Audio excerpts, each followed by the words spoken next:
Hello my loves, I'm Sarah Louise of Bright Witch. On this channel we'll be talking about consciousness, creativity, and the craft of magical living. Today we'll be having a tea and a chat about how I came to believe in ghosts.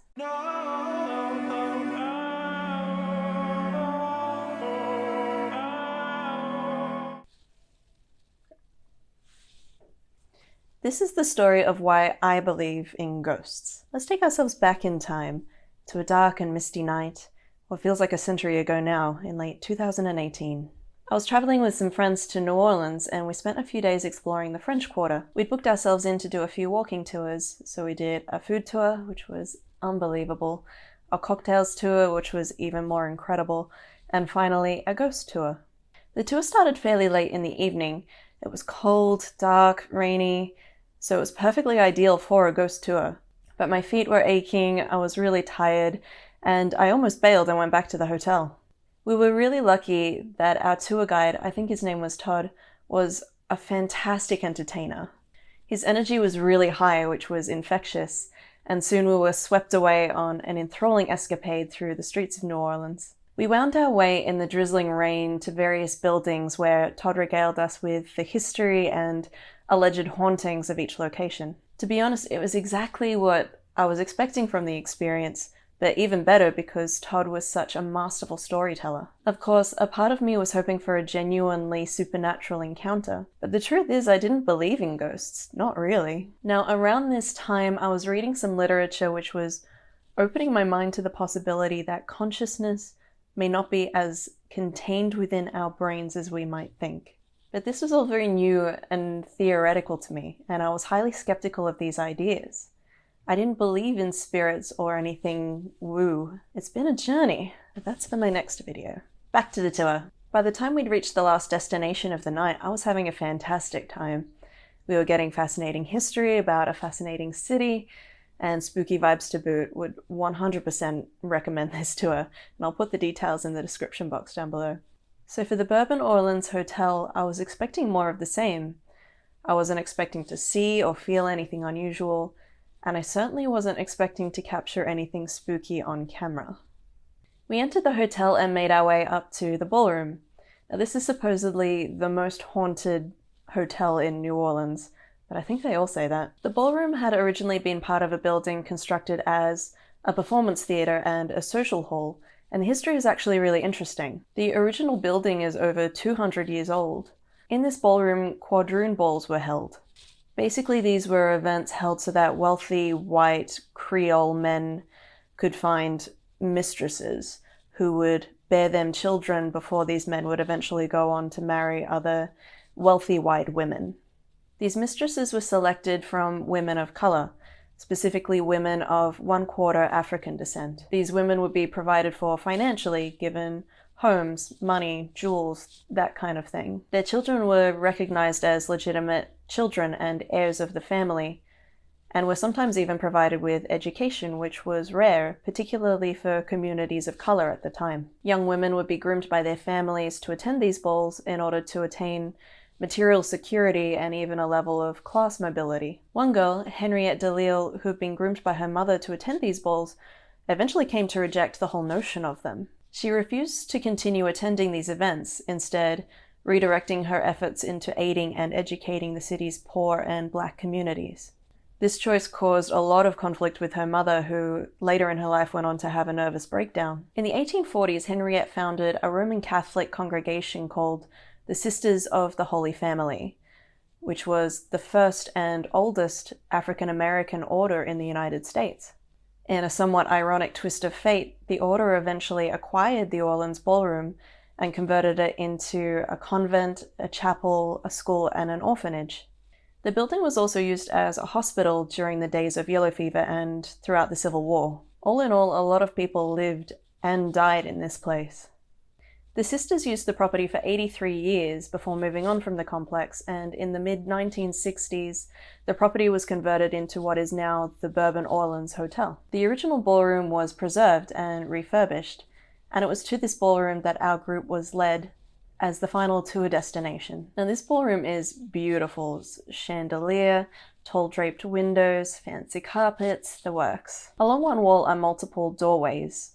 which serve as the entrance to the hall, and on the opposite wall are rows of tall windows and a strange little set of steps, which I assume led to an outdoor terrace or something. Our tour group, now maybe 15 of us, were lined up against the wall with the windows, and a few of us were seated on the steps, while Todd told us this history and also stories of ghostly masquerade dancers and giggling ghost children who like to mess with the taps and the electronics. As a final piece of showmanship, Todd proclaimed he was going to turn out the ballroom lights so that we could explore the hall in darkness.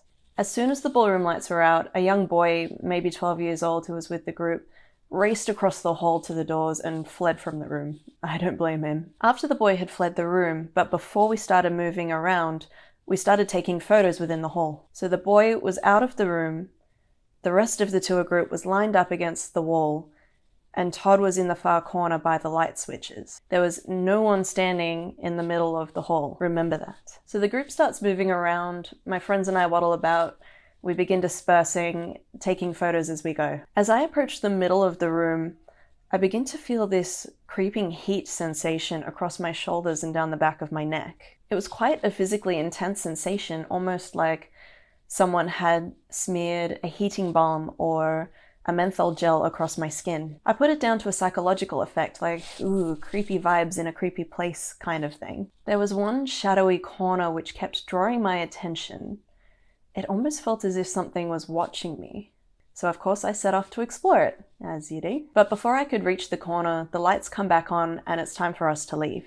As the tour concluded down in the hotel lobby, I start flicking back through the photos that I'd taken. On the very first photo of that room that I had taken, after the lights had been switched out, I noticed a strange kind of smudge in the middle of the screen. So I rub at it, but it's not a smear. So I zoom in on the photo and notice what looks like the shape of a figure. So I zoom in a little closer and notice what looks like a face. Here's the original photo. So the shaft of light along the floor is from the door swinging shut after the boy had left. The blue burst of light on the left is from another woman's camera flash, and the orange flare of light is the exit sign above one of the doors. But standing right in the middle of the room, distinct from these other flares of light, is what seems to be a transparent apparition of sorts.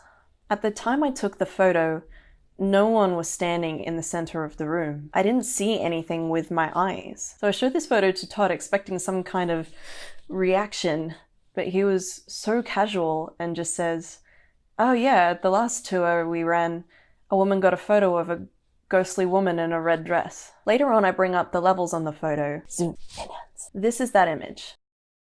I was thoroughly freaked out. It looks to me like a transparent man wearing a red coat with a blue crisscross design on it, dark pants, and carrying some kind of box or bucket. No one in our tour group was wearing or carrying anything like this. Similarly, no one was transparent. I tried to explain it away. Maybe the light flashes were interacting weirdly. But look at the pants. His legs look visibly darker than the carpet around him. And last I knew, camera flashes didn't cast shadows from nothing. I thought maybe it was all just a jumble of pattern distortion from the carpet and the walls creating an optical illusion. But look at this bucket thing. That's not part of the carpet pattern. Maybe there was a light projector of sorts, but there was no screen material. I'd walked right through that spot. Remember that heat sensation that I'd had? It was right in that spot. Also, I hadn't seen a light projection with my eyes. Maybe it was some kind of dark light holographic projector that only showed up on camera, but only sometimes, because it showed up on my camera, but not on other people's cameras. The more I tried to explain it, the simplest explanation was simply ghost, whatever that actually means. My friends and I are all pretty skeptical, and none of us could come up with an explanation that made sense to us. What do you think it could be? Is it just a trick of the light, a disembodied spirit, a snapshot through time? I'd love to hear your ideas in the comments below. After the tour, we returned to our own hotel. I'm still feeling pretty creeped out, and as I lay down to sleep for the night, I immediately feel that same heat sensation across my shoulders and neck. At this point, I'm thinking, did something follow me back? Had there been a thing watching me from that corner after all? Had a ghostman latched onto me somehow?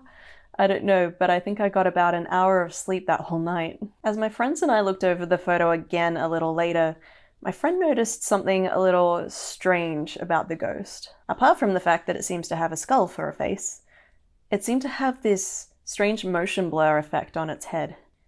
We thought it seemed as if the figure was looking towards the light of the ballroom door, almost as if he had tracked the boy as he'd fled from the ballroom. I wonder if that boy saw something or felt something that caused him to flee. So, does this constitute absolute, conclusive, scientific proof that ghosts exist? No, probably not. Was this experience and photo evidence enough to crack my mind wide open to existential possibilities and serve as a catalyst for fevered study into the nature of consciousness and afterlife phenomena? Yeah, you bet. I'm now fairly firmly in the camp of believer in something. Will we ever know definitively what that something might be? Who's to say? What do you think? Are you a believer, a non-believer? Do you have your own ghost stories? If you do, I would love to hear about them in the comments below. Thank you so much for joining me for Tea Time Stories. If you'd like to see more of this kind of content in your feed, give Madam Algorithm a thumbs up. And if you'd like to see more videos from me in future, hit the subscribe button. Until next time, much love. No lipstick. Good. I learned that lesson. I'm excited. Toi. Tour. Toi. Back to the door. Okay, guys. Tea time. Alright, that was aggressive. I think we're done. Oh, my throat is raw. This has been filming session number 3. Space planes. Photo ready.